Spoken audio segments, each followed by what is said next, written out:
अस्सलाम वालेकुम, very good morning to all of you. Welcome to Rise and Shine. हमारे show का नाम है ये Rise and Shine, only on 365 News. इस हफ्ते आपको पता होगा, आप भी आदी हो गए होंगे शो देखने की।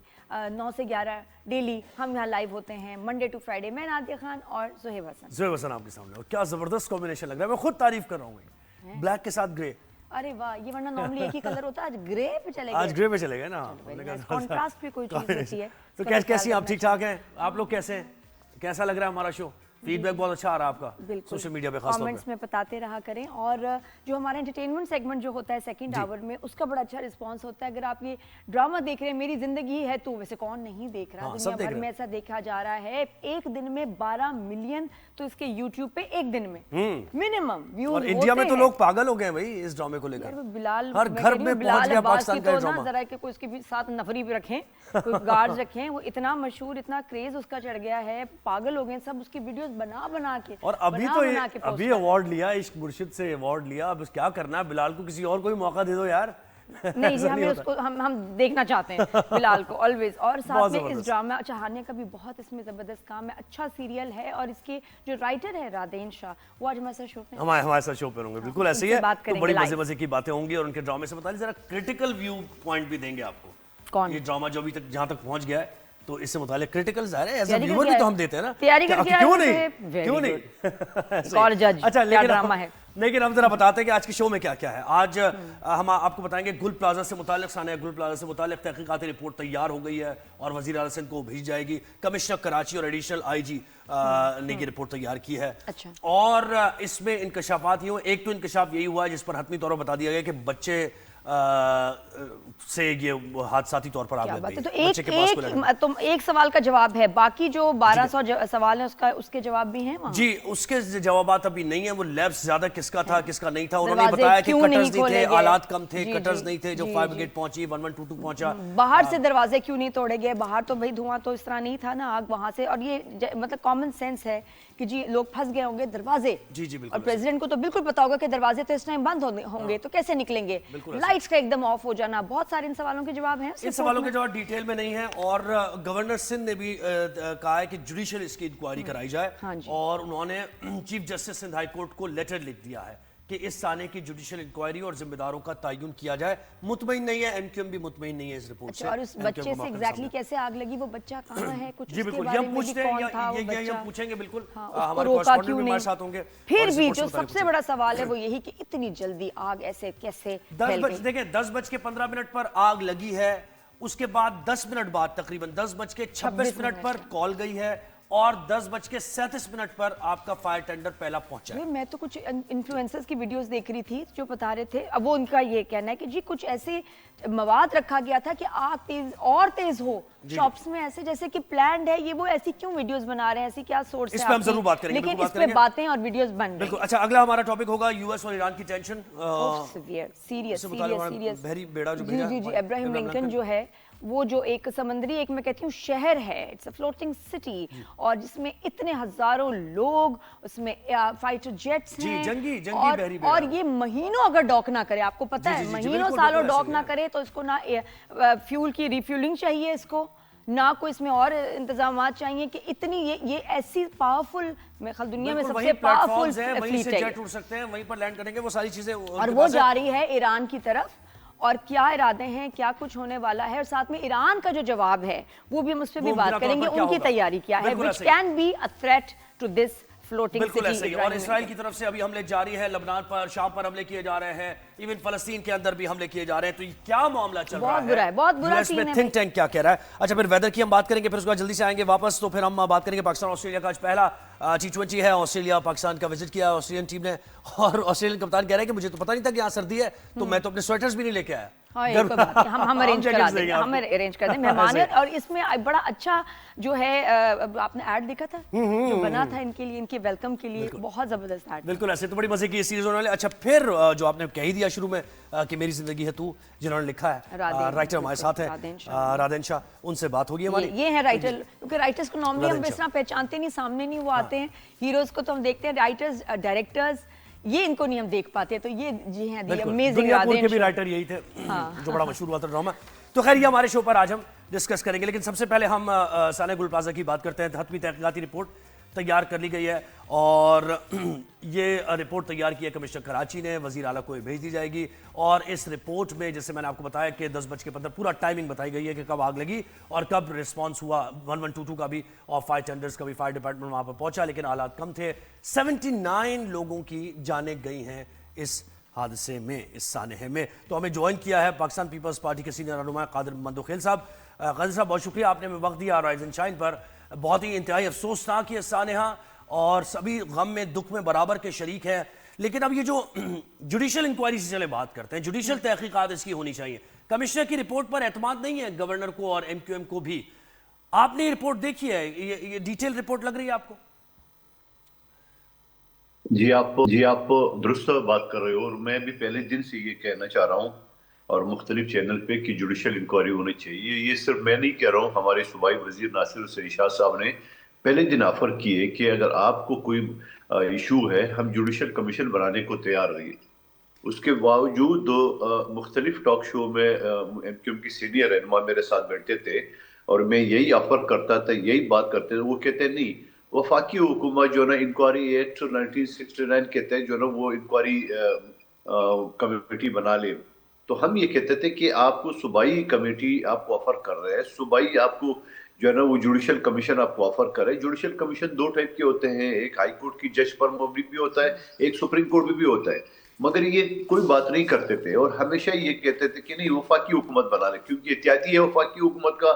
वहां जाके वो हाइब्रिड निज़ाम के रू रवा ख्वाजा आसिफ ने भी जो है ना वो तीर बरसा है इस जख्मों के ऊपर। तो मैं ये समझ रहा हूँ कि जब हुकूमत ने ये कमेटी बना ली है, अब जाके उनका मुतालबा है। और अनोखी बात यह है कि वो गवर्नर जिनके पास टक्के के इख्तियारात नहीं है वो भी खत लिख रहे चीफ जस्टिस को, यानी अपना नंबर बढ़ाने के लिए है। देखिए, हम तो ये चाहते हैं कि इन शफाफ इंक्वायरी हो, जिस अफसर की भी गफलत हो, जिस अफसर की कोताही हो, चाहे हुकूमती ओहदेदार हो चाहे अफसरान हो, उनको खड़ी सजा मिलनी चाहिए ताकि अंदर इस तरह सानियात वाकियात ना हो। लेकिन ये जो सियासत कर रहे हैं तो इसका मतलब ये है कि फिर हम थोड़ा इंतजार करें कि देखो चीफ जस्टिस क्या करता है, गवर्नर के खत क्या करते हैं। तो ऐसी चिचोरी हरकतों से बाज आना चाहिए मेरे हिसाब से। जी सर, ये आप बताएं कि रिपोर्ट में फायर ब्रिगेड की जो लिमिटेशंस हैं उसके ऊपर काफ़ी बात की गई है कि जी पानी नहीं था, बड़ी जो फायर ब्रिगेड की गाड़ी थी उसके लिए रास्ता नहीं था, फिर ये कटर्स नहीं थे कि वो दरवाज़ों को तोड़ सकें, ग्रिल्स को काट सकें।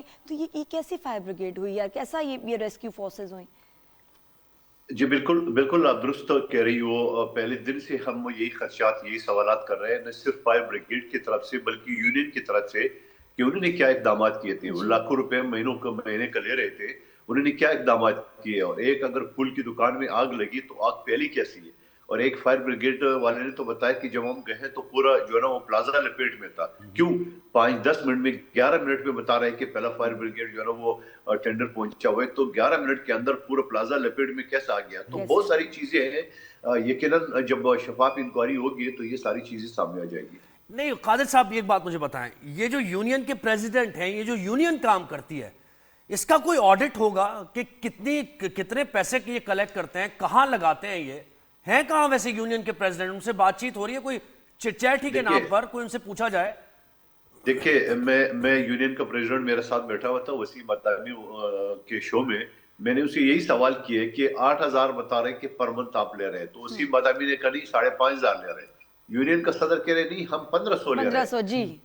तो हमने कहा अगर 1,500 भी ले रहे हैं तो ये 18 लाख से ऊपर बनते हैं। तो 18 लाख में आपने जहां पानी का बंदोबस्त करना हो, वहां अपने लाइट का बंदोबस्त करना, वहां अपने CCTV कैमरे जो है ना आप लगा लिए, लेकिन अगर आग बुझाने के हालात किधर थे आपके? यानी एक फूल की दुकान में आग लगना या मामूली सा तो इतनी बड़ी इशू तो नहीं था। और फिर उसके बाद आपने खुद उन्हें आके मीडिया पे आके बताया कि मैंने जो है ना वो के इलेक्ट्रिक को फोन करके बिजली बंद करा दी है। आपको पता है कि वो पहले तो 26 गेट बता रहे थे, लेकिन वो मुनकर के उस दिन बोले नहीं 16 गेट है। 16 गेट में से भी अगर इनकी बात ली जाओ तो 2 गेट खुले थे। क्यों? यानी छत पे लोग भागने की कोशिश कर रहे थे, जहां गाड़ी महफूज खड़ी थी वहां दरवाजा नहीं खुल सके, मस्जिद का दरवाजा तोड़ के लोग निकले। और फिर उसके बाद जाके गेट आपने जो ताले किया था तो क्यों नहीं खुलवाया आपने उस वक्त इमरजेंसी में? यानी लाइट के लिए आपने फोन कर दिया तो ताले भी खुलवा दिए ताकि लोग चले जाते।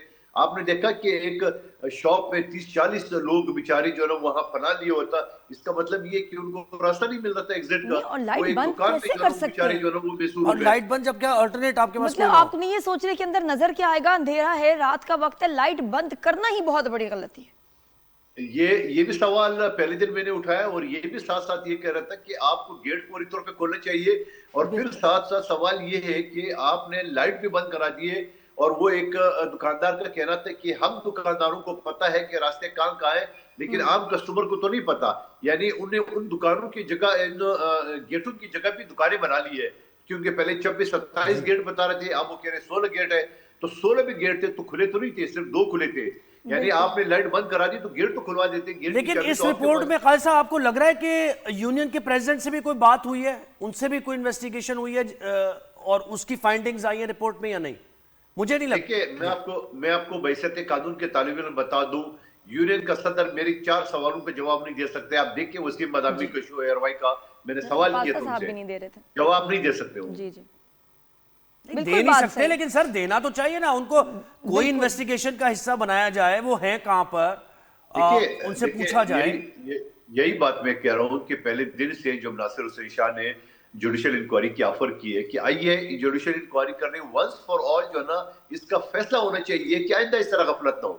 जो जिम्मेदारान है, चाहे कोई भी, क्योंकि सर यही अब बड़ा जरूरी है कि इस गलती, इस सिक्योरिटी लैब्स, इस हर चीज से हमने सीखा कि आपको लगता है कि हुकूमत को अब जो है बहुत सख्त कानून और एक ऐसा कोई इदारा बनाना चाहिए, किसी की ड्यूटी हो म्यूनिसिपैलिटी की तरह जो जाके चेक करे इनको regularly, not wait for a tragedy to happen, but ये कि रेगुलरली इनको चेक करके इनके ऊपर फाइन्स लगाए जाएं, और सिक्योरिटी के इनको सबको जो है ना सेफ्टी डिपार्टमें हर प्लाजा में, हर शॉपिंग सेंटर, इनकी इंश्योरेंसेज हों इन प्लेस, इनके सिक्योरिटी से किसी से इनके मामलात किसी कंपनी से हों जो आके इनको फैसिलिटीज दे, अगर खुद नहीं कर सकते हैं तो। लेकिन सख्त चेकिंग और फाइन्स अब इनके ऊपर होना चाहिए, सारे ओल्ड स्ट्रक्चर्स के तो खास तौर पे।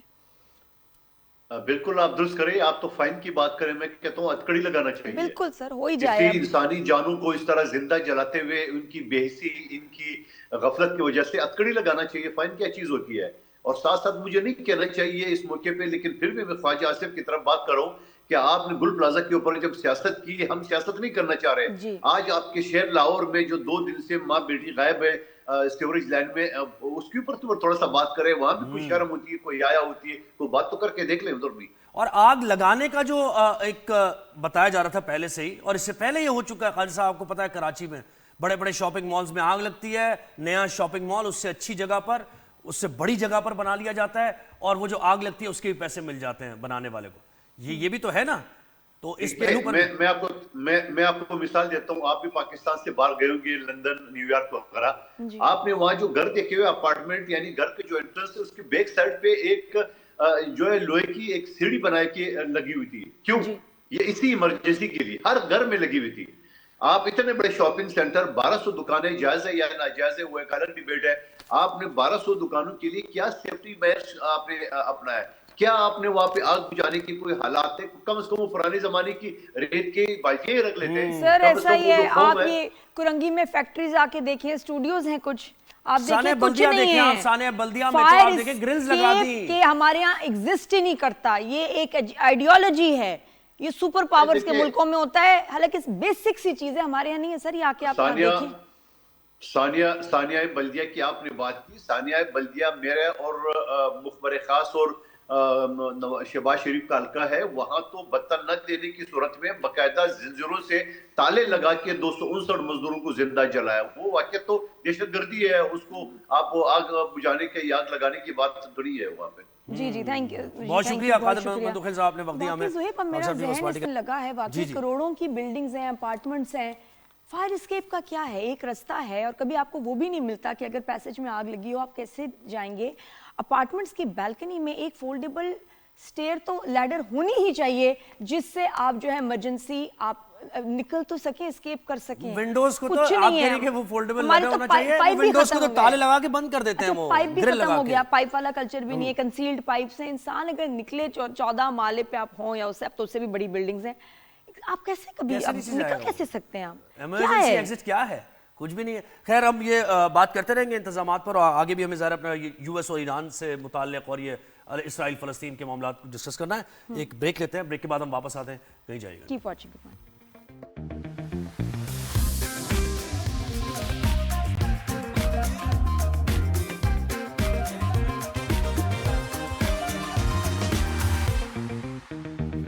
Welcome back after the break. ये तो अजीब सा हमारे साथ लग रहा है, दुनिया के साथ धोखा हो रहा है। ज़ुहैब, ट्रम्प जब आए थे उन्होंने कहा था कि मैं तो जंगें ख़त्म करने आया हूँ, मैंने इतनी जंगें जो है ख़त्म कर दी और जो स्टार्ट की हैं वो उससे ज़्यादा हैं बाय द वे। और दुनिया के साथ धोखा क्या हो रहा है? दुनिया धोखा खा रही है आंखें बंद करके। बिल्कुल समझ नहीं आ रहा, दुनिया को नहीं समझ आ रही है बात। मुझे तो इस बात पे हैरत है ज़्यादा। ट्रम्प के इक़दाम पे हैरत नहीं है, ट्रम्प के इक़दाम तो वाज़ेह हैं और ट्रम्प का एक क्रेडिट लोग देते हैं ट्रम्प को कि जो वो कह देते हैं और कर देते हैं वो, ठीक है ना। लेकिन ये कि जो मिडिल ईस्ट में क्या मुमालिक नहीं समझ रहे कि ट्रम्प क्या चाह रहे हैं, क्योंकि बहरी बेड़ा भेज देना, जंगी बहरी बेड़ा भेज देना, ये क्या इंडिकेशन है? यानी आप मिडिल ईस्ट में क्या करना चाह रहे हैं ईरान के साथ? और एक दफा वो इन वाटर्स में आ गया और यहाँ पहुंच गया तो फिर सिर्फ जरूरी नहीं कि ईरान ही टारगेट हो, फिर आसपास और भी बड़े टारगेट्स हो सकते हैं। We don't know because they are already there. फिर आप उसको वापस कैसे भेजेंगे? फिर तो अल्लाह ना करे। देखिए, शुरुआत अगर हो गई तो फिर इख्तिताम का किसी को अंदाजा नहीं है कि क्या होना है। ईरान रिटेलिएट करेगा और ईरान फिर मिडिल ईस्ट के ममालिक में से ममालिक पे रिटेलिएट करेगा और ये आग भड़क सकती है। और जो उनकी बेसिस है, एयर बेसिस है, उसमें उनके लोग हैं तो सही, तो सारा ये सिलसिला क्या होगा? It is so disturbing. आप देखो अमेरिका में अपना खुद क्या हो रहा है। आइस जो है लोगों को पकड़ के मार रहे हैं और अब तो जान से मार रहे हैं।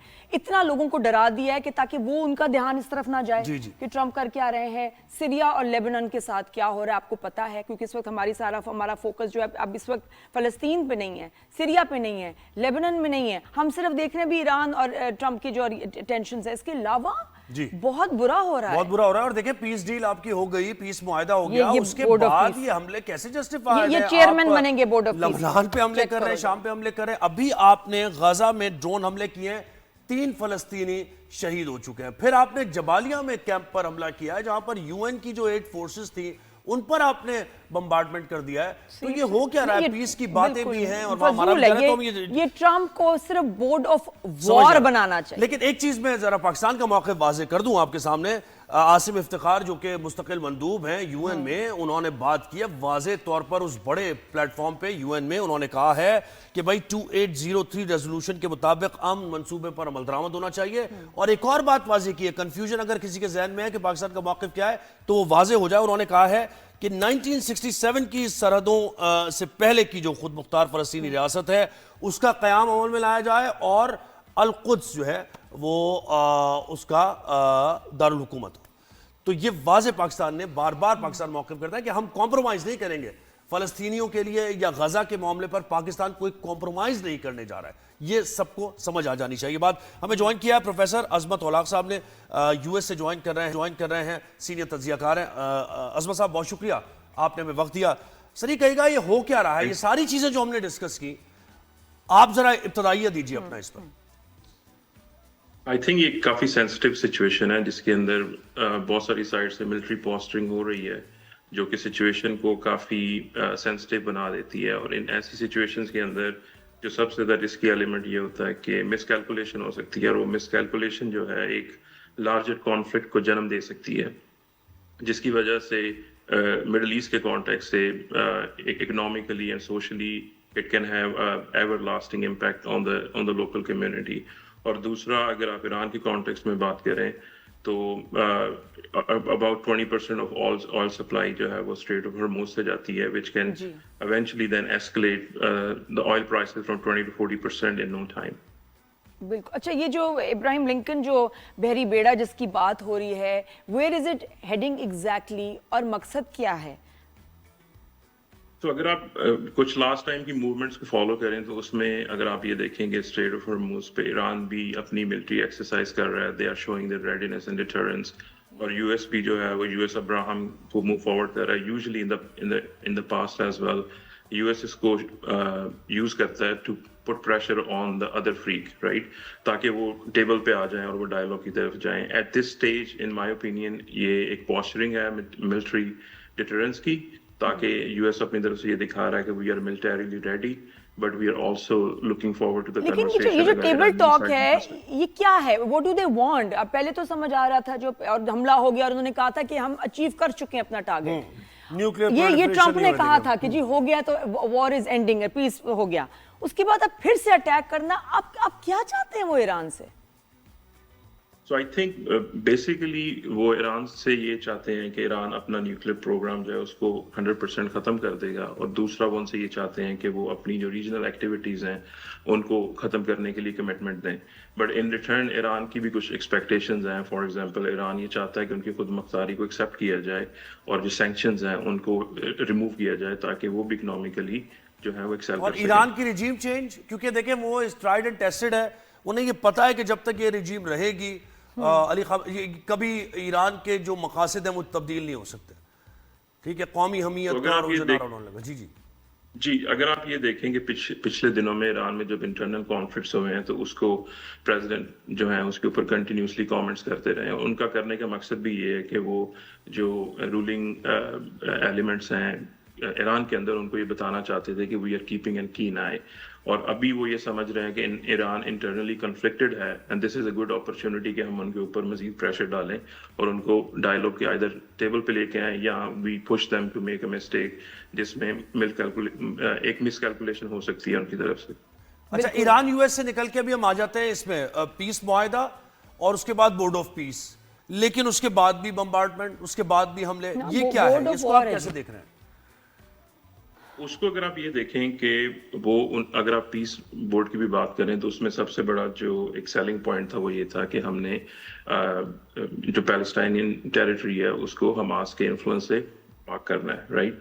और अभी ये जो आप अभी रिसेंट हमलों की बात कर रहे हैं, they use the same intelligence reasons के अभी हमने वहाँ पे हमास की मूवमेंट देखी और उसको मिनिमाइज करने के लिए we are keeping a constant pressure on it. I think that is one of the reason कि उसके ऊपर फिर आप हमले देख रहे हैं। जी, तो सर ये नई अलायंसेस बन रही हैं, वैसे साहब बिल्कुल दुनिया चेंज हो रही है, यूएसए अपने आप को आइसोलेट कर रहा है by making new enemies all around, Europe के साथ, रशिया के साथ, इस जगह हर जगह एनिमीज बन ही रहे हैं, लेकिन उसमें हम देखते हैं कि यूके और चाइना गेटिंग क्लोजर, तो वो उसको आप किस नजरिए से देखते हैं?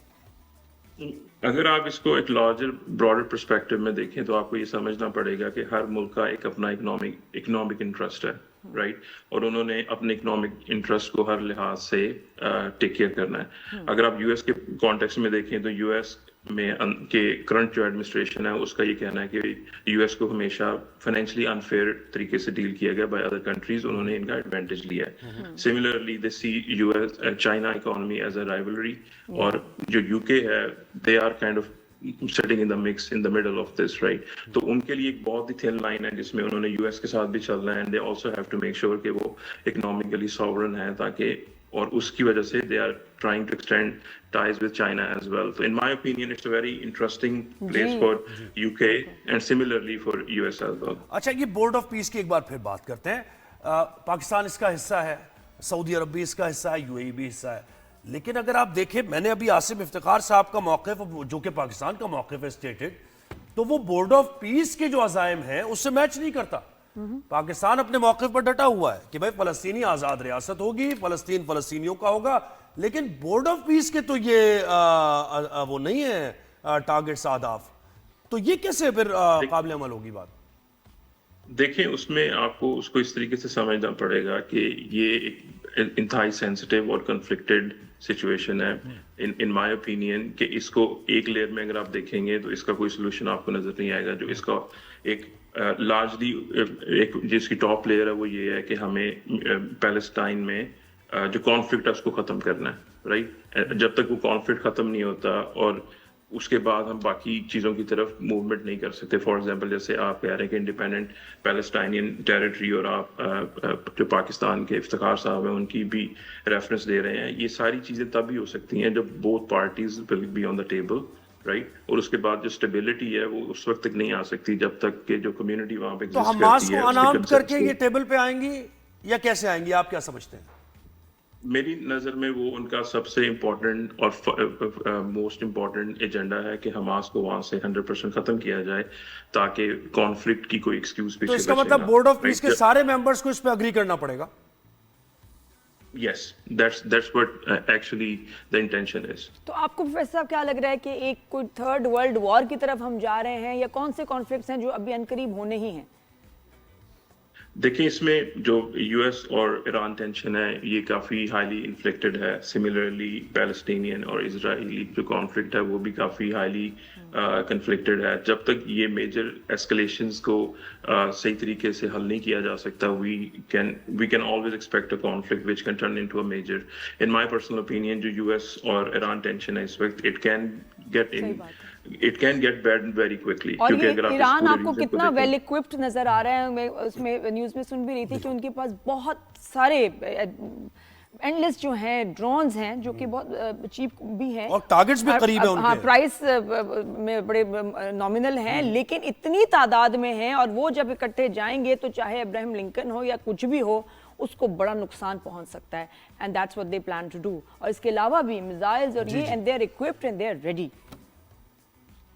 देखिए, उसमें हर मुल्क जो है वो अपने दिफा के लिए कुछ ना कुछ तैयारी तो ज़रूर करता है, बट हमारी मैसेजिंग ये होनी चाहिए कि ईरान को और इवन यूएस को, बोथ साइड्स को हमेशा डिप्लोमेटिक जो सॉल्यूशंस हैं उनको प्रमोट करना चाहिए। और इवन कि अगर पाकिस्तान अपना कोई रोल प्ले कर सकता है तो पाकिस्तान को भी एक न्यूट्रल डिप्लोमेटिक मिडिल ग्राउंड का रोल प्ले करना चाहिए, ताकि इस कॉन्फ्लिक्ट को जितनी हद तक हम चाहें अवॉइड कर सकें। दूसरी बात ये है कि अगर इन एनी एस्केलेशन सबसे ज्यादा नुकसान है वो मिडिल ईस्ट कंट्रीज का होगा, जिसमें मोस्टली मुस्लिम कंट्रीज हैं। जी सर, वो थोड़ा सा डिटेल से बताएं, कौन सी कंट्रीज, ईरान और यूएस के in case of war God forbid, कौन सी कंट्रीज अफेक्ट होंगी और किस तरह से अफेक्ट होंगी?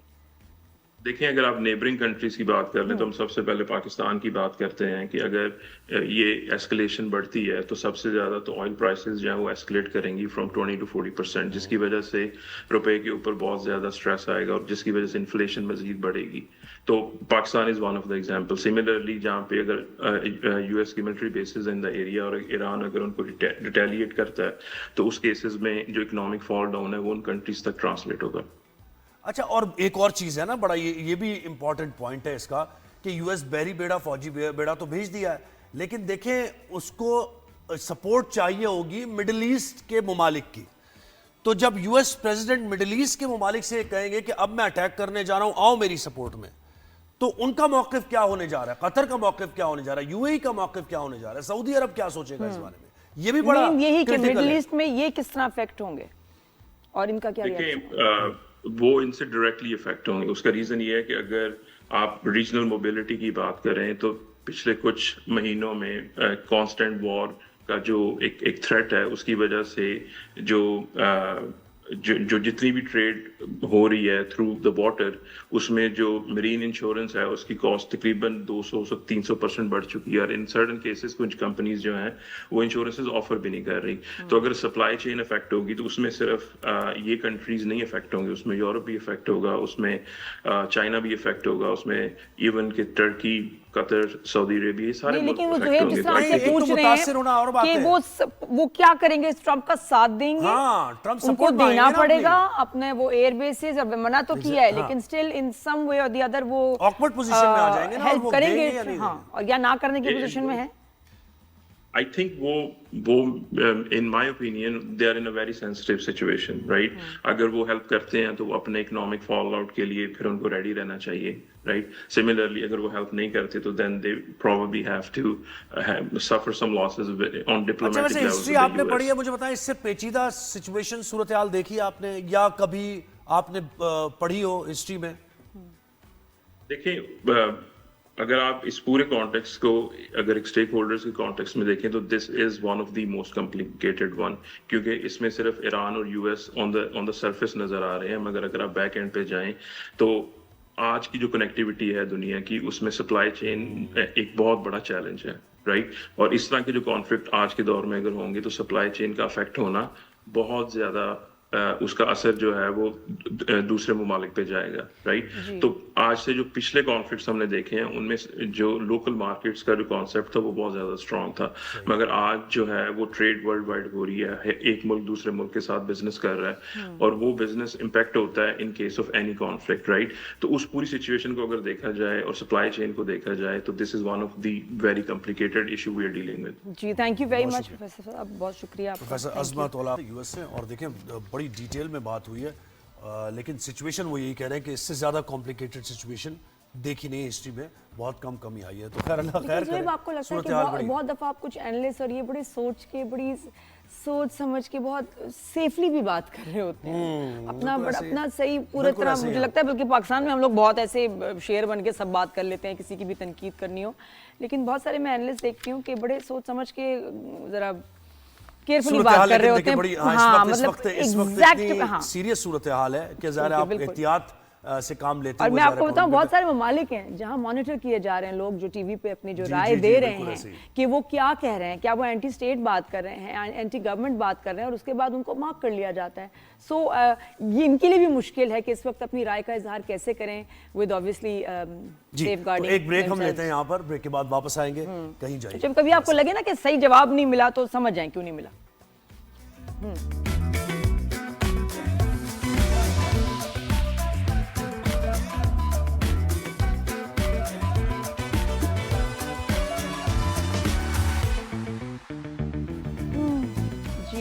Welcome back after the break. और जरा मौसम के बारे में भी बात करें। जी मौसम, सर्दियां हैं और पूरे मुल्क में, कराची में भी सर्दी हो रही है, लाहौर में भी, लेकिन जब हम वहाँ जाते हैं खैबर पख्तूनख्वा और गिलगित वगैरह की बात करते हैं तो इतना एक्सट्रीम हो जाता है वेदर के, निज़ाम ज़िंदगी भी मफलूज हो जाता है वहाँ और बड़ा मुश्किल होते हैं हालात। तो स्कर्दू समेत गिलगित बल्तिस्तान में शदीद सर्दी और बर्फबारी के बायस मामूलात ज़िंदगी दरहम बरम हो गए हैं।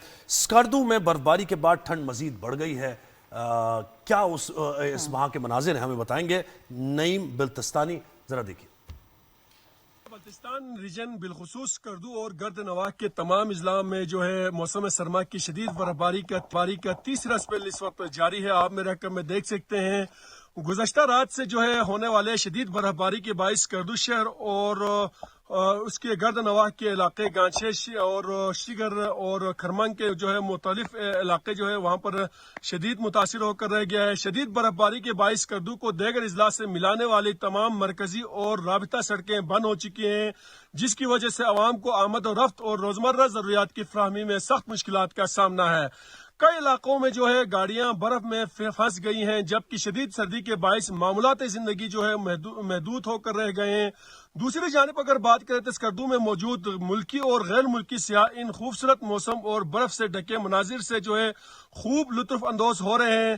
ताहम शदीद बर्फबारी के बायस जो है मुतअद्दिद सियाह स्कर्दू सिटी के अंदर ही जो है महसूर होकर रह गए हैं और उन्हें करीबी सियाती मकामात की जानिब जाने से जो है शदीद दुश्वारी का सामना है।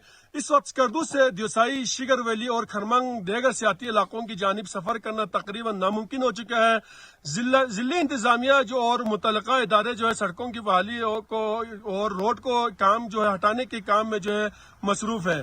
जी हाँ जी, तो देखने में तो बड़ा खूबसूरत लग रहा है, लेकिन बहुत परेशानी भी हो जाती है। जो लोग वहाँ रह रहे होते हैं उनके लिए बड़े चैलेंजेस होते हैं, जैसे अगर पाइप्स में जो वाटर पाइप्स हैं सब उसमें पानी फ्रीज हो जाए, नलका खोलने और कुछ भी नहीं और कम्यूट करना, हर चीज बहुत एज ए टूरिस्ट आप जाते हैं तो आप 2-4-5 दिन के लिए जाते हैं, लेकिन जो वहाँ पर रहते हैं लोग उनके लिए अपनी जिंदगी गुजारना बड़ा मुश्किल है। स्कूल्स भी जाना है, ऑफिसेज भी उनके अगर है तो जाना है, बिजनेस भी करना है, दुकान भी खोलनी है, घर से बाहर भी निकलना है, लाइट भी नहीं होती, बहुत दफा लाइट भी नहीं होती, तो मुश्किल हो जाता है। लेकिन चलिए अभी हम आपको एक जबरदस्त चीज बताते हैं। हम जब ऑफिस 2-3 कुछ दिनों से आ रहे हैं, हम जल्दी से पहुंच रहे हैं, जल्दी से पहुंच रहे हैं। ये क्या हो गया, ये सब 15 मिनट जो है ना श्रिंक हो गए, 3 मिनट हो गए और खुशी खुशी आ रहे हैं। क्यों? क्योंकि एक वो जो एक ट्रैफिक में हम जब फंस जाते थे सब, ऑल ऑफ अस, चाहे बाइक हो चाहे कार्स हो, तो कुरंगी में रश इतना होता है क्योंकि इतनी सारी यहाँ फैक्ट्रीज हैं, इतनी सारे ऑफिसेज हैं, तो एक बिल्कुल नहीं बॉटल नेक ऐसी सिचुएशन होती थी कि इसमें सब फंसते थे, बट काम चल रहा था और बहुत अरसा भी नहीं हुआ, बड़े जल्दी ही हमने देखा कि काम जो हो रहा था उसके रिजल्ट में बन गया ये कॉजवे। ना व्हाट्स अ कॉजवे, जो रेस्ड ट्रैक या ब्रिज या रोड होती है किसी वेट ग्राउंड या लो सरफेस के ऊपर, तो ये देखिए जी जबरदस्त, और ये इतनी इस हाइट पे है कि मुझे पता है कि गॉड फॉरबिड कभी पानी भी अगर ज्यादा नीचे आ जाए तो ये इफेक्ट नहीं होगा। देखिए कुरंगी कॉजवे का ये ब्रिज बना बहुत इंतहाई जरूरत ही है। और इससे पहले आपने देखा मलीर एक्सप्रेस वे बना और उसकी वजह से लोगों को कम्यूट करने में बड़ी आसानी हुई। लेकिन ये ब्रिज जो है ना खासतौर पे जरूरी था क्योंकि कोरंगी इंडस्ट्रियल एरिया पूरा कनेक्ट कर रहा है इससे। अच्छा, होता यह था कि जब बारिशें होती थी, जब ये ब्रिज नहीं था, तो ये दोनों रास्ते, दो रास्ते हैं इस तरफ आने के, दोनों रास्ते वहां पानी आ जाता था, रोड बंद हो जाती थी, ट्रैफिक जैम शदीद, घंटों घंटों लोग खड़े रहते थे। अच्छा, नुकसानात भी होते थे, लेकिन अब इस ब्रिज की वजह से बहुत आसान हो गया, तो बहुत ही जबरदस्त है। हम आए तो क्योंकि रोज वास्ता पड़ता है, हमारा रास्ता है, इतना हमें सुकून हो गया, तो अल्हम्दुलिल्लाह, शुक्र है सिंध हुकूमत, thank you very much for making life easy for us. बहुत मुश्किल होती थी, 15 मिनट हमारी जिंदगी के रोज जो है ना आपने हमें गिफ्ट कर दिए। 2 मिनट में हम पहुंच जाते हैं और साथ में जो स्ट्रेस था वो खत्म किया, बड़े सुकून से आराम से म्यूजिक सुनते सुनते जो हम ऑफिस आ जाते हैं। एक ब्रेक हमने लेना है। इतना खूबसूरत बना है। अच्छा, इसके देखिए जो रोड बनी है इतनी स्मूथ, खूबसूरत, वंडरफुल। बिल्कुल ऐसे ही। तो हमने एक ब्रेक लेना है, हेडलाइंस होंगी, हेडलाइंस के बाद राइज एंड शाइन का सिलसिला जारी रहेगा। Keep watching, good morning.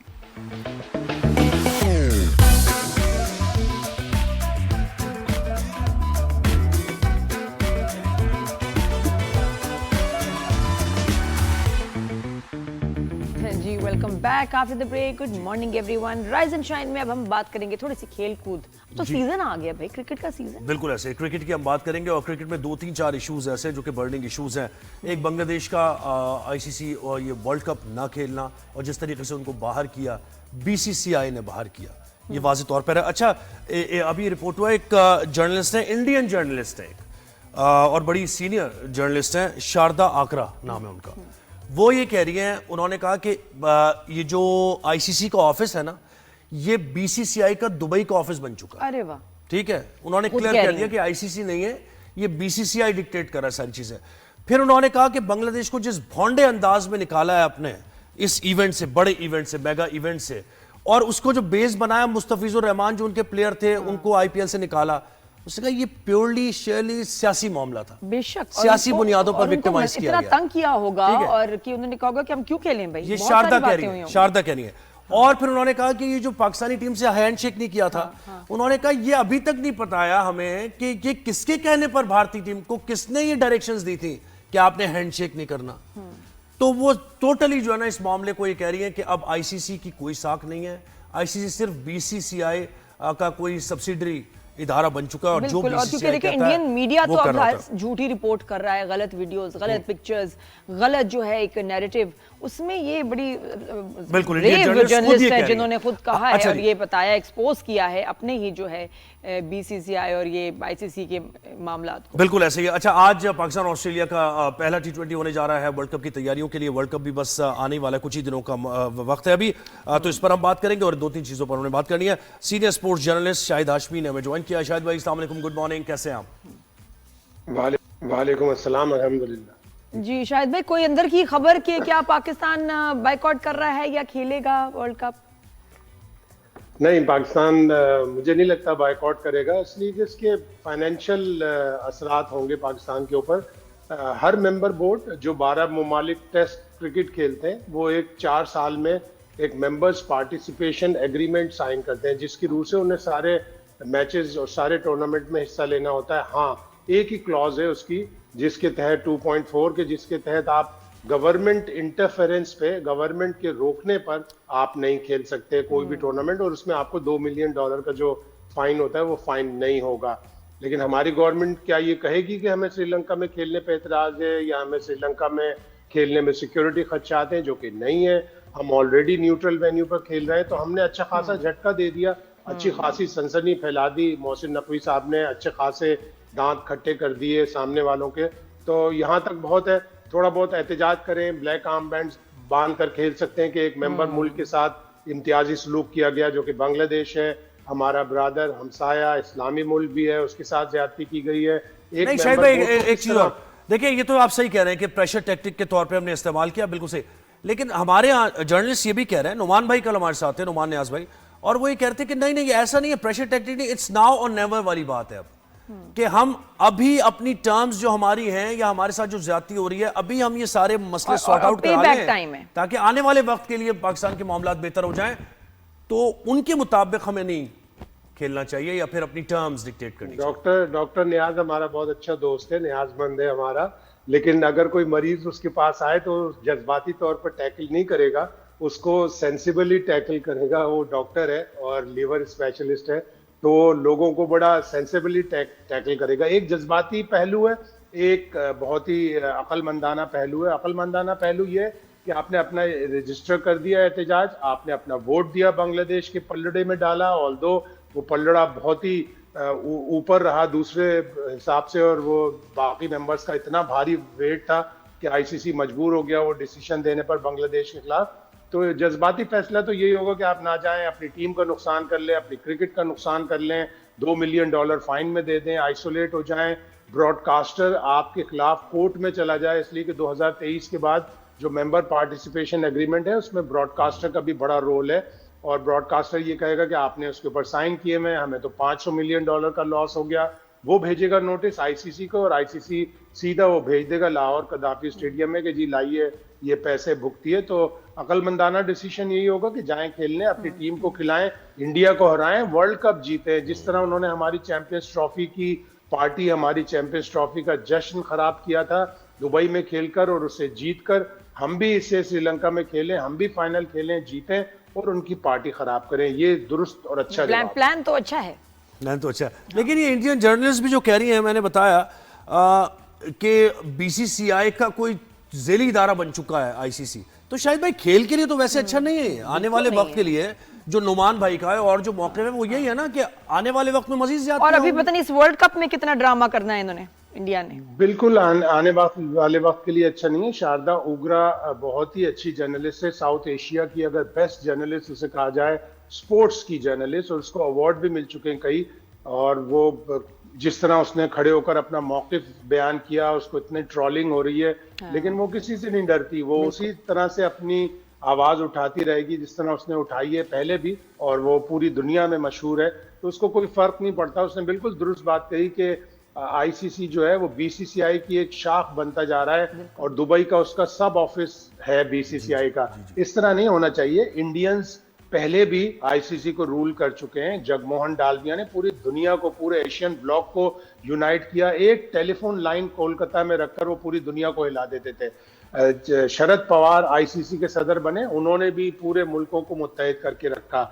Shashank Manohar वो भी आईसीसी के प्रेसिडेंट बने, जब बिग फोर हुआ उन्होंने उसकी मुखालफत की, लॉयर थे, बहुत ही अच्छी तरह डील करते थे। तो जय शाह को भी अगर इतनी इज्जत मिली है, अगर इतना पावर मिला है, तो वो लोगों को, दूसरों को नीचे हकीर ना समझ के देखें, बल्कि सबको बराबरी से ट्रीट करें। इंडिया की टीम जिस तरह खेल रही है, बहुत ही अच्छा खेल रही है, इंडिया के पास पावर है, इंडिया के पास पैसा है, तो उसको भाईचारे से अच्छे अंदाज से चलाएं, दूसरे लोगों को हकीर ना समझें। बिल्कुल सही। और अभी जो ऑस्ट्रेलियन टीम जो है उसके बारे में बताएं, क्या तैयारियां चल रही हैं, कैसे मैचेस होंगे? हमने वेलकम सर्दी की तैयारी तो करके नहीं आए। हाँ, स्वेटर वो नहीं लाए साथ में, कोई बात नहीं, लेकिन हम अरेंज कर देंगे, हमारे मेहमान है। और इतनी अच्छी वेलकम वीडियो बनी है ना उनकी, मुझे वो बड़ी प्यारी लगी है। तो आप बताएं कि उसके लिए कितने आपको लगता है क्राउड आएगा, कैसे मैचेस होंगे, क्या वाइब है? बल्कि मैं तो समझता हूं कि अगर पाकिस्तान क्रिकेट बोर्ड के चेयरमैन ने सुना मिचेल मार्श का, यकीनन उन तक पहुंचा होगा। पूरे स्क्वाड को, 17 रुकनी स्क्वाड को और 5-8 जो उनके मैनेजमेंट है, सबको एक एक अच्छी जैकेट दे दें, अच्छा एक वो दे दें जंपर, ताकि वो पाकिस्तानी जब भी उस पाकिस्तान में आए उसको जंपर को पहन के देखें। वो गर्मी से आए, जाहिर है वहाँ ऑस्ट्रेलिया सदर्न हेमिस्फीयर पे 40-42 की गर्मी चल रही, तो गर्मी से आए, ऐसा होता है पूरी दुनिया के साथ। हम भी जब यहाँ से न्यूजीलैंड जाते हैं तो हमारे बच्चों की बिल्कुल ठिठर जाते हैं वो, और 2-2, 3-3 जंपर पहन के क्रिकेट खेल रहे होते हैं। तो ये इंटरनेशनल, हमारे बच्चे पूरी तैयारी करके जाते हैं, कहाँ जाना है, कहाँ घूमना है, ये हमारे बच्चे तैयारी करके जाते हैं। मिचेल मार्श ने हल्का ले लिया लाहौर को। बिल्कुल। तो लाहौर में अच्छी खुशगवार सर्दी है, और ऐसी सर्दी है जिसका एंजॉयमेंट है। आप बाहर निकल के कॉफी पिए, आप इवन आइसक्रीम तक लोग खाते हुए नजर आते हैं। शायद भाई फॉग वगैरह तो नहीं हो रही कि नजर नहीं आ रहा रोड पे, खतरा? फॉग इतनी नहीं है, कल शाम को तो इतनी नहीं थी, और मैच इसीलिए 4 बजे भी शुरू हो रहा है बजाय 6, 6:30, 7 बजे के, कि 4 बजे शुरू होके जल्दी खत्म होगा, तो वो फॉग का जो कहर है वो इतना नहीं होगा और अच्छा मैच हो जाएगा। अच्छा, सलमान अली आगा ने कहा कि भाई बाबर आजम के बारे में बात क्यों करते हैं आप? ये क्यों? आप कोई और किसी और लड़के के बारे में बात किया करें, ज़ुहैब के बारे में बात कर लेते। टीम में देखें, बहुत बड़ा टीम में एक बहुत बड़ा खिलाड़ी है, सेलिब्रिटी है, पूरी दुनिया में उसका नाम है, अगर आप क्राउड में 99% लोगों से पूछेंगे तो वो बाबर आजम के फैन होंगे। 2-4 ही लोग ऐसे होंगे जो बाबर आजम पे तनकीद कर रहे होंगे कि यार ये रन नहीं बना रहा, तेज नहीं खेलता। उसको अल्लाह मियां ने अगर इतनी इज्जत दी है, सेलिब्रिटी है, तो उसके ऊपर सवाल होता है। अगर वो थोड़ा बुरा कर रहा है, अगर वो ऑस्ट्रेलिया से बुझा बुझा आया है, तो उसके ऊपर सवाल तो होगा। और जाहिर है सलमान अली आगा को बुरा लगा होगा कि सारी प्रेस कॉन्फ्रेंस में एक ही प्लेयर के ऊपर सवाल होता है, लेकिन आदी हो जाएंगे वो थोड़े दिन में। और ये टिम डेविड नहीं है, कमिंस नहीं है, हेजलवुड नहीं है, मैक्सवेल नहीं है, ये तो मतलब सारी बैकबोन ऑस्ट्रेलिया की नहीं है अभी। खैर प्रैक्टिस के लिए अच्छा है। देखिए ज़ोएब, उनके 5 प्लेयर नहीं है, लेकिन उनकी मेंटालिटी वही है जो उनकी मेंटालिटी होती है। और उनके जो 7 एक्स्ट्रा प्लेयर जो वर्ल्ड कप के स्क्वाड के बाहर के लेके आए, वो 7 के 7 कमाल के प्लेयर हैं बिग बैश में। और ऑस्ट्रेलिया के लिए कहा जाता है कि वो एक माइंडसेट का नाम है। उनके जो बेंच के प्लेयर्स होते हैं, ये 7 के 7 प्लेयर्स एक से एक प्लेयर है। उनका जैक एडवर्ड्स को ले लें आप, माली बियर्डमैन को ले लें, वो 2-3 टीम्स बना लेंगे। उनके लिए कोई मसला नहीं होता। उनके लिए कोई मसला नहीं होता। जो फास्ट बॉलर आ रहा है 20-21 साल का है, ये 2024 का वर्ल्ड कप फाइनल का प्लेयर ऑफ द मैच था। इसको डेनिस लिली ने अपने रूल्स ब्रेक करके कोचिंग की कि वो छोटे बच्चों को, यंग लड़कों को कोच नहीं करते, मैच्योर प्लेयर को कोच करते हैं। शायद बहुत शुक्रिया सर। जी बहुत शुक्रिया, आपने वक्त दिया। और बात होती रहेगी। बिजी उनको जाके मैचेस देखने में, मैच देखने। बिल्कुल। तो अब ब्रेक ले रहे हैं, ब्रेक के बाद वापस आते हैं। तो फिर हमने क्या बात करनी है जी? राधेन शाह जी, ड्रामा सीरियल, ऐसा ट्रेंडिंग ड्रामा सीरियल दुनिया भर में देखा जा रहा है। इंडिया में तो रिकॉर्ड टूट गए, VPN डाउनलोड जितने हुए हैं बिलाल अब्बास और हानिया को देखने के लिए। मेरी जिंदगी है तू, तो मेरी जिंदगी है तू, क्या एक तो OSTs का इतना खूबसूरत साथ में एक्टिंग, स्टोरी। तो जो राइटर हैं राधेन शाह, उनसे अभी हम लाइव राइज शाइन पे बात करेंगे about this drama. Keep watching, good morning.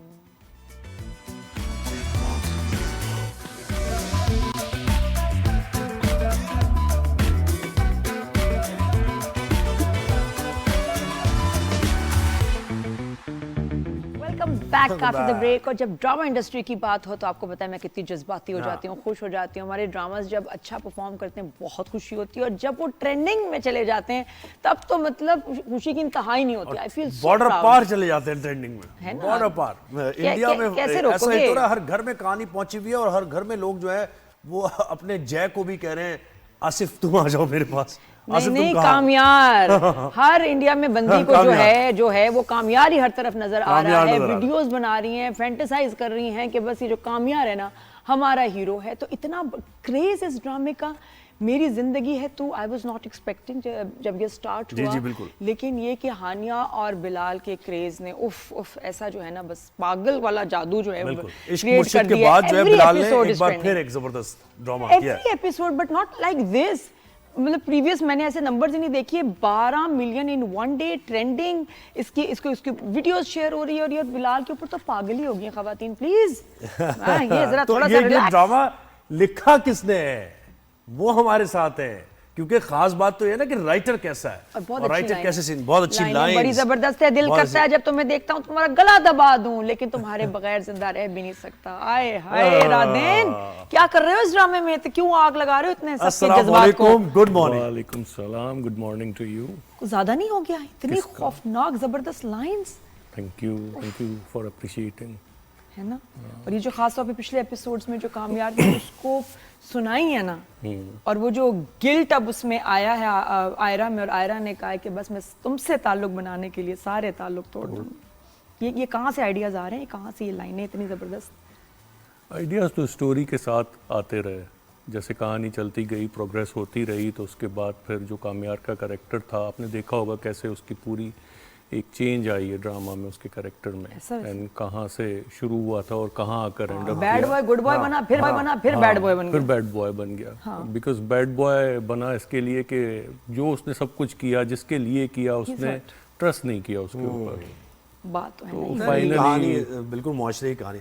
तो पूरी कहानी लिख दी है, एंड लिख दिया या फिर एंड लिख लिया है बहुत पहले लिख लिया है। अभी बस आई गेस कुछ ही एपिसोड्स हैं। कब तक कितने और एपिसोड्स रह गए इसके? I guess somewhere around 5 to 6 episodes. That's it? खत्म कामयाब और आयरा की कहानी ये नहीं हो सकता। और क्या एपिसोड्स हो चुके हैं, इसमें क्या निकालना है? नहीं देखो, बोर्ड ड्रामों को खींच के बढ़ा देते हैं। ये तो अभी इसमें बहुत पोटेंशियल है आगे। मेरे ख्याल आराम से 30 एपिसोड भी और जा सकती है आगे।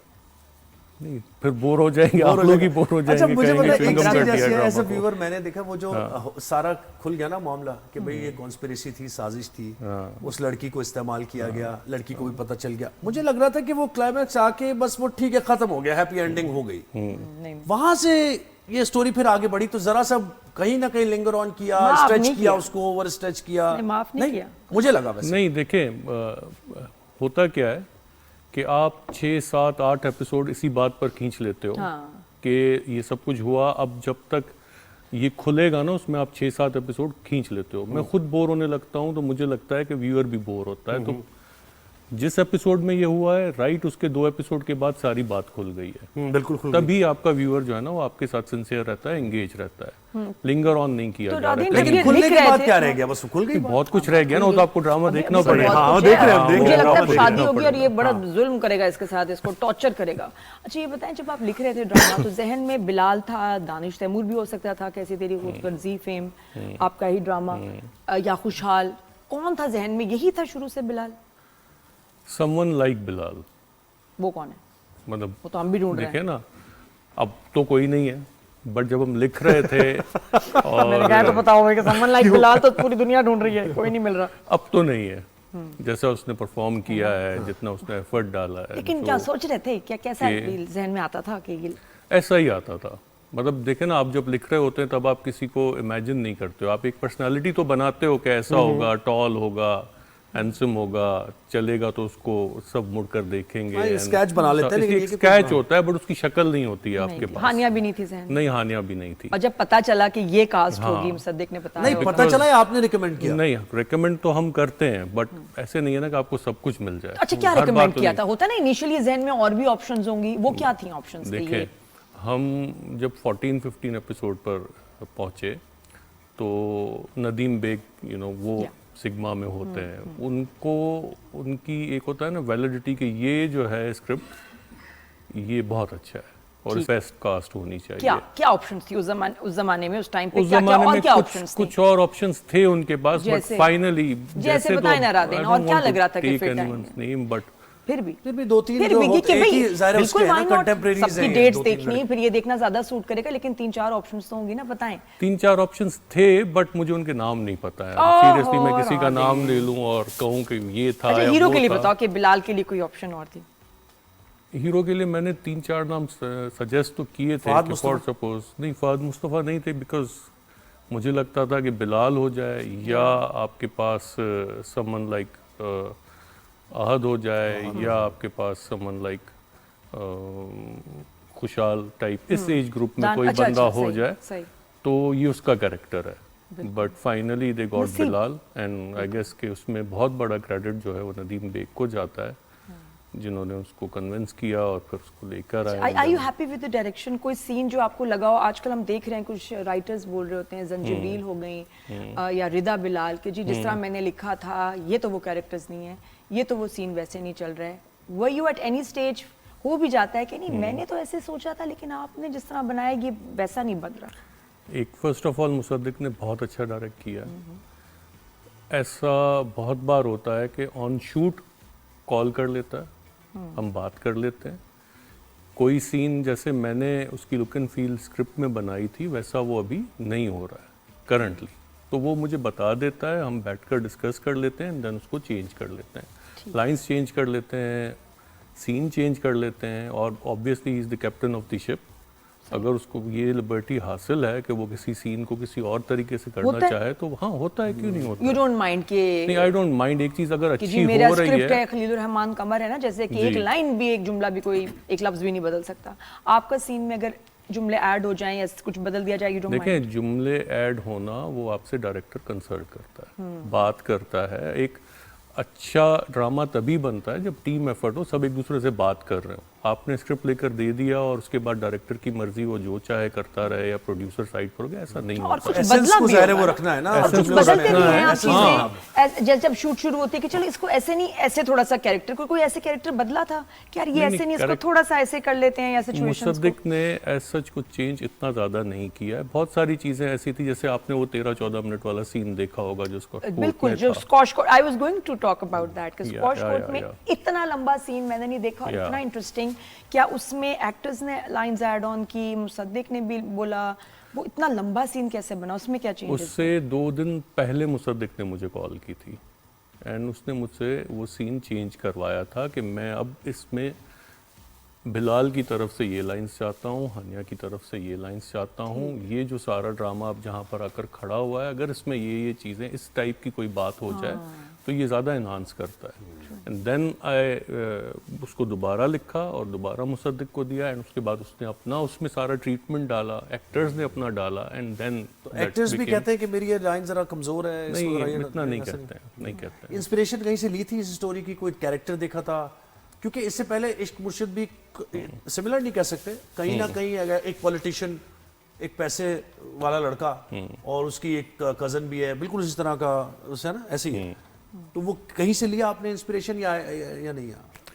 देखिए हम 2000s में स्कूल कॉलेज वगैरह हमने किया है, ठीक है, आप मैं लड़के जैसे बैठते हैं बातें करते हैं, इंस्पिरेशन तो वही होती है ना जो आपकी सराउंडिंग्स में होता है। लड़कियां भी वही होती हैं, लड़के भी वही होते हैं। अब मैं बैठकर 30 साल पुरानी अगर कहानी करूंगा तो कोई किसी फिल्म पुरानी देखूंगा, कोई पुराना ड्रामा देखूंगा, बट जो हमारे आसपास हो रहा है इंस्पिरेशन अगर उससे ली जाए तो बेस्ट हो जाता है। तो राधेन होता है जब राइटर अपना ड्रामा देख रहे होते हैं, वो लाइंस जो उन्होंने लिखी हैं और आप देख रहे होते हैं सामने बिलाल या हानिया ऐसे कह रहे हैं, को रोना आ जाता है, कोई आप इमोशनल हो जाते हैं अपनी लाइंस को सुन के? अब तो नहीं आता है इतना, पहले जब फर्स्ट टाइम हुआ था, फर्स्ट टाइम आप अपना नाम देखते हो, फर्स्ट टाइम आप देखते हो तो ये मैंने कोई ऐसी लाइन जिसमें रो पड़े होंगे, यार कितनी प्यारी बोली है। अब तो याद भी नहीं है, बट अभी नहीं होता है, बट हाँ लाइंस देखकर अप्रिशिएट बंदा करता है कि इसमें तो होगा ना कामयार और आयरा की कौन सी लाइंस देख के यू वर सो हैप्पी कि कितनी अच्छी तरह बोली हैं? वो लाइन थी एक के मौत आ जाए बट किसी पर दिल ना आए, मौत आ जाए पर कोई दिल में ना आए, आयरा की लाइन थी। बिलाल की बहुत सारी लाइंस हैं, I don't remember it exactly अभी, बट बहुत सारी लाइंस होती हैं जो वो इतना अच्छा परफॉर्म करते हैं कि आप बोलते हो, वो तो देखें ना कोई एक्टर्स ऐसे होते हैं जो ऐसा परफॉर्म करते हैं आप बोलते हैं यार क्या लिखा है ये मैंने। हाँ, बड़ा वो यानी एक सटल अंदाज, कोई जैसे नेचुरल अंदाज में, यानी कि कोई उसको ऐसा परफॉर्म कर जाते हैं कि आप बोलते हो वाह क्या लिखा है मैंने। अच्छा, दोनों तरीके से ये जो इसका बदला बड़ा हल्का था, किसका? कामयार का, खबर से स्पेशली गाड़ी में बिठा देना और वो गाड़ी से सीरियल खत्म थोड़ी हुआ है, वो उसको लेके जा रहा था कि तुम्हारे साथ वो करूंगा जो तुम सोच भी नहीं सकते, और कुछ भी नहीं किया, गाड़ी में बिठा के ड्राइव पे ले गया और वो निकल गया। स्लो पॉइजन देगा ना, इसका अभी होना है इसका हिसाब। अभी तो 6-7 एपिसोड्स होंगी ना, जितनी भी एपिसोड्स हैं उसमें सबकी ऑब्वियसली सारी अगर आप कहानी सारी देखोगे तो सबको कहीं ना कहीं एंड करना है ना, हर कैरेक्टर को एक एंड पर लाना है। हाँ, सबकी कहानी चल रही को है, जहर की बजाय बटन खिला दिया। ये कहाँ से आइडिया है इतना जीनियस के? ये जहर नहीं था, मेरे कोट का बटन था। अब तुम बहुत दिन तकलीफ में रहोगे। कि बटन में क्या ऐसा तकलीफ में रहोगे, क्या था बटन में? बटन जाके पेट में बड़ा हो गया भाई। नहीं, वो उस टाइम देखे ना, उसको टॉर्चर करना था, उसको तकलीफ देनी थी, उसको ये दिखाना था कि मैं किस तकलीफ से गुजरा हूँ। एंड आती कहाँ से, तो अल्लाह इस अच्छा, कुछ उसमें एक्सपेक्ट कर रहे थे कि बटन वाला वैसे लिखा था या may be it can go wrong, क्योंकि हमारे यहाँ जब लोग बड़े सेंसिटिव भी होते हैं कि एक भाई औरत को आपने जबरदस्ती पकड़ के उसको आपने जहर की गोली खिलाने का दिखाया है, और उसके पीछे कोई ऐसा रिएक्शन वगैरह आया? नहीं, ऐसा कुछ नहीं आया, बल्कि अच्छा ही रिएक्शन आया, बिकॉज आई डोंट जहर तो लग रही थी, look at it in that way कि आप औरत और मर्द को क्यों करते हो। आप देखो उसने सारे ड्रामा में उसका कैरेक्टर क्या है, उसने क्या किया। अगर फॉर सपोज इसकी जगह पर कोई मेल आर्टिस्ट भी होता तो उसके साथ भी यही होता। मैंने सवाल पूछना था, मेरी जिंदगी है तू को पूछना, वो तो है। लेकिन एक चीज मुझे बताओ कि ये हमारे जो ड्रामाज हैं, पहले तो होता था कि जी हीरोइन सेंट्रिक होते थे, उसकी कहानी ये वो, हीरोइन का जिक्र। आजकल हर जगह हीरो का चर्चा है। जो ड्रामा हिट होता है उसमें हीरो पे लोग पागल हो जाते हैं। तो कुछ चेंज आया है हमारे यहाँ के, हीरो ड्राइव कर रहा है ड्रामास को? चेंज तो आया है ना, टाइम के साथ साथ चेंज आया है, कहानियाँ चेंज हुई हैं, परफॉर्मेंसेस चेंज हुए हैं, और ग्लोबली आया है। ख़ासतौर पर हमारे ड्रामा में अब मेल सेंटर ड्रामा, जिसमें मेल कैरेक्टर है, उसको ज़्यादा पसंद किया जा रहा है। आप देखें ना, अल्लाह इज़ बिन सो काइंड के पहला जो 1 बिलियन वाला था ड्यूरिंग इट्स ऑन एयर जो हुआ, कैसी तेरी खुद कर दी, वो भी मेल ड्रिवन एक सारी कहानी थी। एंड देन दिस जिसने 3 बिलियन किए हैं, ये भी कामयार की और आयरा की कहानी है, but love story and youth की कहानी, यूथ के इश्यूज उसके गिर्द घूमती, तो वो कहानियाँ ज़्यादा चलती हैं अब। तो वो चेंज तो आया है। तो ऐसी कहानी आपने लिखी अभी लिखने का कि भाई एक आम आदमी जो कि यंग लड़का है, शादी हो गई है, जॉब पे जा रहा है, घर भी चलाना है, ग्रोसरी भी करनी है, डोमेस्टिक प्रॉब्लम भी है, माँ, इस तरह की कहानी कोई लिखी या लिखने का है इरादा? शादी से हट के जो लोगों से रिलेट करे, ये भी लोगों से रिलेट करती है यंगस्टर से, लेकिन उस तरीके से। देखें, हर कहानी में कोई मैसेज हो, कोई सोशल इशू, कोई घर की प्रॉब्लम डिस्कस की जाए, वो ज़रूरी नहीं है। बिल्कुल सही। कोई ड्रामा सिर्फ एंटरटेनमेंट के लिए होता है और उसको एंटरटेनमेंट के लिए ही लिखा जाता है। तो इस ड्रामा को एंटरटेनमेंट के लिए लिखा गया है। हाँ, अगर कभी जैसे मैंने पास्ट में सोशल इश्यूज़ पर लिखा है, आखिर कब तक लिखा है, मेरी गुड़िया लिखा है, बट हर दफ़ा वो नहीं लिखा जा सकता ना। एक चीज़ आप बार बार नहीं लिख सकते। तो फॉर अ चेंज आप कोई ऐसा काम करो जो कि सबको, आप 8 बजे पूरी एक ग्लोबली लोग देख रहे हैं, यूट्यूब पर अपने व्यूज़ आ रहे हैं, तो वो इसी के लिए आ रहे हैं कि आपको एंटरटेनमेंट मिल करना है। एग्जैक्टली, बिल्कुल बिल्कुल ऐसे लोग सही। तो आप बहुत तारीफ होती है लेकिन ट्रोलिंग भी होती है, लोग तनकीद भी करते हैं। इस ड्रामे में आपको क्या तनकीद नजर आई कि यार ये जो है ना शायद बदला जा सका था, या ये फजूल की ट्रोलिंग है? देखिए, ट्रोलिंग होती है, बहुत सारे लोग करते हैं, अब तो याद भी नहीं है कितने लोग हैं, इतने सारे हो गए, बट उससे ज़्यादा अप्रिशिएट करने वाले ज़्यादा हैं। और जो ट्रोलिंग करते हैं, आपको अनफेयर कौन सी लगी कि भाई ये बात तो मेरी पहली वाली बात शायद जो मैंने कहा था वो शायद लगी होगी क्या पहले वाली बात की, यहाँ से शायद थोड़ा सा ड्रैग हो गया कि जब मामला हो गया था, सब चीज आगे नहीं बढ़ी। देखिए, आपको अपनी ओपिनियन रखने का पूरा राइट है और मुझे मेरी रखने का, और एग्रीमेंट ऑन द डिसएग्रीमेंट बहुत अच्छी बात है कि हम दोनों एग्री करते हैं। आपकी अपनी ओपिनियन है, मेरी अपनी है, तो बिल्कुल करें, but what matters in the and कि पब्लिक क्या कह रही है, ठीक है, व्यूअर क्या कह रहा है। अगर एक ड्रामा आपको बिलियंस ऑफ व्यूज दे रहा है तो फिर तो लोगों ने कह दिया ना जो उनको कहना है। अब हर किसी की बात का आप जवाब नहीं दे सकते। तो जिसको जो लग रहा है, लोगों का वर्डिक्ट आ गया, लोगों का वर्डिक्ट आ गया। बाकी लेकिन मानता कौन है लोगों के वर्डिक्ट को? यार नहीं, उस ना मानने से फर्क नहीं पड़ता है ना। अगर कोई बैठकर रिव्यू करता है और फॉर सपोज एक मिसाल की बात है, उसको सारा ड्रामा गलत लगता है, बुरा लगता है, करता रहे। आपके व्यूज़ हैं फॉर सपोज 30,000 और ड्रामा के एक एपिसोड के व्यूज़ है 12 मिलियन 13 मिलियन, नॉट पर्टिकुलरली आप वाला, बट दूसरा है ना, हर कोई आप देखें ना 10-12 लोग रिव्यू कर रहे हैं। सही, बिल्कुल। और जरूरी करता है ड्रामा, उसकी परसेप्शन अलग होती है। किसी को बहुत प्लेजर लगता है, किसी को टॉर्चर लगता है। और नाम का मुझे पता है, नाम आपने ही रखा या फिर? नाम मैंने ही रखा, पहले दिन से यही नाम था, एंड नाम जो है वो वहीं से आया, गम है या खुशी। गम है या खुशी, मैं यही कह रहा था, गम है या खुशी। और उसको बड़ा जबरदस्त जरा सा इंस्पायर किया और फिर उसी नाम से सारी कहानी। उसकी टोन भी चेंज की ना थोड़ी, मेरी जिंदगी है तो वो तो ओएसटी एंटायरली डिफरेंट है। अच्छा राधे, एक बात जरा मुझे बताएं, अब जरा हम थोड़ा कारोबारी बात करेंगे। जब एक हीरो हीरोइन का ड्रामा हिट होता है तो उनको देखो, उनको क्या फायदा होता है, उनको एंडोर्समेंट ज्यादा मिलती हैं, कमर्शियल्स मिलते हैं, बढ़ जाता है, यू नो, एक अलग टोर होती है, डायरेक्टर को ड्रामे ज्यादा मिलते हैं। चलो ये वो थोड़ा जो भी, एक राइटर के साथ क्या उसको क्या फायदा होता है जब उसका ड्रामा सुपर हिट?